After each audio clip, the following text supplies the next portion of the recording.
Shalom Alaikum, berjumpa lagi dengan saya pada perenungan hari ini, tanggal 20 Mei 2024, Pesta Wajib Santa Perawan Maria Bunda Gereja. Saudara, jangan lupa saudara, di pagi yang cerah ini kita mau bersyukur di dalam doa kepada Tuhan Allah kita, dan berilah senyuman kepada sesama kita. Kita awali perenungan pagi hari ini dengan tanda kemenangan kita. Dalam nama Bapa dan Putra dan Roh Kudus, amin. Kedukaan seorang bunda. Bacaan liturgi hari ini diambil dari kitab Kejadian 3 ayat 9 sampai dengan 15 dan dilanjutkan dengan ayat 20 serta Injil 19 ayat 25 sampai dengan 34. Saudara-saudaraku yang terkasih di dalam kasih Kristus, hari ini saudara, Gereja Katolik merayakan pesta wajib Santa Perawan Maria Bunda Gereja.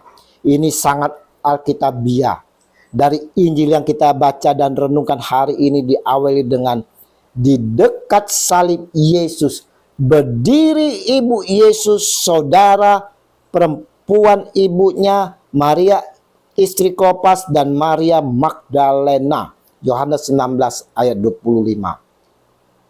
Sebagai bundanya saudara, Maria selalu mengiringi putranya yang dikasihi, yaitu Tuhan kita Yesus Kristus. Maria mengikuti perjalanan salib Yesus hingga di puncak Golgota. Bagaimana perasaan seorang ibu, saudaraku yang terkasih, yang melihat putranya mengalami deraan siksaan yang seberat itu. Bahkan dengan mata kepalanya sendiri, saudara, Maria melihat kedua tangan putranya dipaku, juga kedua kakinya dipaku, saudara. Sungguh perih dan sedih hati Maria melihat itu semua.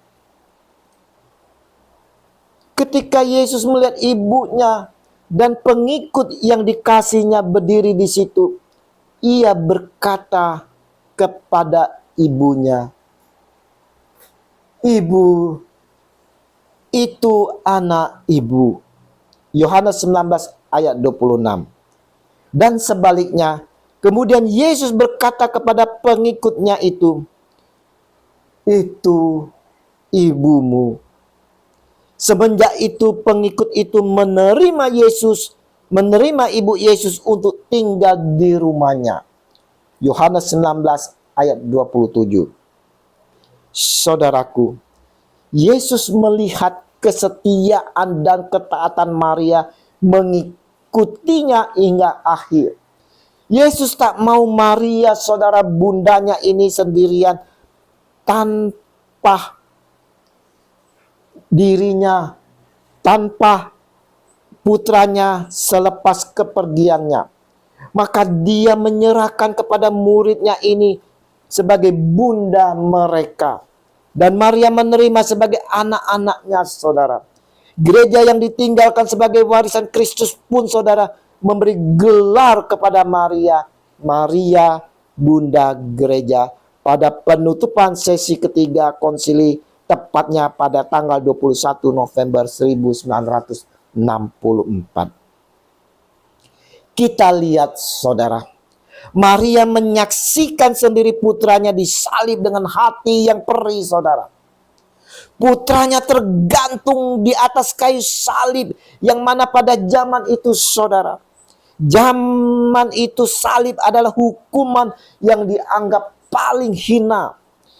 Sedangkan di hati Maria memandang putranya yang tak bersalah, tak berbuat kejahatan, sama sekali tidak pernah berbuat kejahatan, tak berdosa. Namun oleh karena fitnah anak, putranya Tuhan kita disalib. Inilah pengalaman duka yang mendalam dialami oleh Maria Bunda Yesus. Bagaimana dengan diri kita, saudara? Kita pun dalam kehidupan ini memikul salib kita masing-masing. Adakah kita lari dari salib yang harus kita pikul ini? Sanggupkah kita menghadapi masalah kehidupan ini, saudara, dengan tetap berdiri, tetap tegak, setia, dan taat, memandang Kristus yang tersalib itu, tetap dengan setia dan mengikutinya? Bagaimana sikap kita dikala menghadapi kedukaan yang menyakitkan ini, saudara? Mungkin ditinggal pergi orang yang kita kasihi, orang tua kita, pacar kita, saudara-saudara kita. Saudaraku, kita perlu belajar dari Maria Bunda Yesus yang telah mengalami kedukaan yang mendalam. Dia tetap setia mengikuti Yesus hingga di Golgota. Walau perih melihat Yesus didera, disiksa, saudara, tapi dia, Bunda Yesus, Bunda Maria, tetap setia mengikuti Yesus. Dia tidak lari melihat penderitaan Yesus atau takut akan disergap pasukan. Lain dengan murid-muridnya yang mana pada lari ketakutan semua, saudara. Tetapi Maria tetap sabar mengikutinya, memahami keperihan dan penderitaan Yesus. Kalau mau kita perhatikan, saudara, perjalanan hidup Maria dari Injil, kita dapat mendapatkan dan renungkan 7 kedukaan Maria. Yang pertama, saudara, nubuat Nabi Simeon, Lukas 2 ayat 34 sampai dengan 35. Yang kedua, kedukaan Bunda Maria membawa lari bayi Yesus dari pengejaran penguasa ke Mesir. Matius 2 ayat 13 sampai dengan 14. Yang ketiga, saudara, hilangnya Yesus di bait Allah. Lukas 2 ayat 43 sampai 45. Yang keempat, perjumpaan Bunda Maria dengan Yesus saat ia menjalani hukuman mati. Lukas 27 ayat 27. Dan yang kelima, penyaliban Yesus. Yohanes 19 ayat 25 sampai dengan 27. Ayat ke-6, yang ke-6, kedukaan ke-6, lambung Yesus ditikam dan jenazahnya diturunkan. Yang ketujuh, Yesus dimakamkan. Yohanes 19:41 sampai 42. Saudaraku yang terkasih, kesemuanya ini, saudara, disaksikan sendiri oleh Maria yang adalah ibu dari Yesus.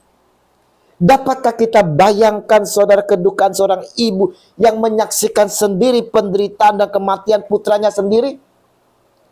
Ibu mana yang tega menyaksikan semuanya ini, saudara? Maria berduka cita dalam hubungannya dengan penderitaan dan kematian Yesus. Maria ikut aktif dan memiliki andil yang besar untuk keselamatan kita semua. Ia menjadi teladan iman bagi kita, terutama, saudara, ketika kita mengalami penderitaan, mengalami tekanan, kemalangan. Ia menjadi inspirasi di dalam kehidupan kita agar tetap tabah, sabar, penuh kesetiaan, dan selalu taat mengikuti Kristus. Maria sebagai Bunda Yesus bukan berarti dia bebas dari penderitaan, saudara. Justru dia banyak mengalami penderitaan sejak kehamilannya, saudara. Sejak bayi Yesus ada di dalam kandungannya hingga Yesus disalib. Semua yang dialami itu supaya kita memperoleh penebusan yang berlimpah berkat buah rahimnya yang melahirkan Yesus. Meski dalam suasana demikian, saudaraku yang terkasih, Maria masih sanggup berdiri tegap, saudara, tanpa putus asa atau kecewa. Inilah gambaran ketegaran dan kekuatan iman Maria dalam menghadapi duka dan derita yang perlu kita teladani. Maria tidak lemas ataupun pingsan melihat itu semua. Tetapi Maria tegar, bukan karena dirinya sendiri yang kuat, saudara.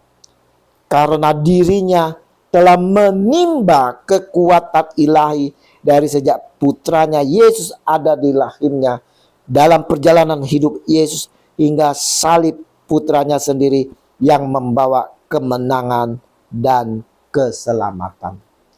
Ingat, saudara, terpisah jauh dari salib Yesus Tuhan, kita takkan berdaya.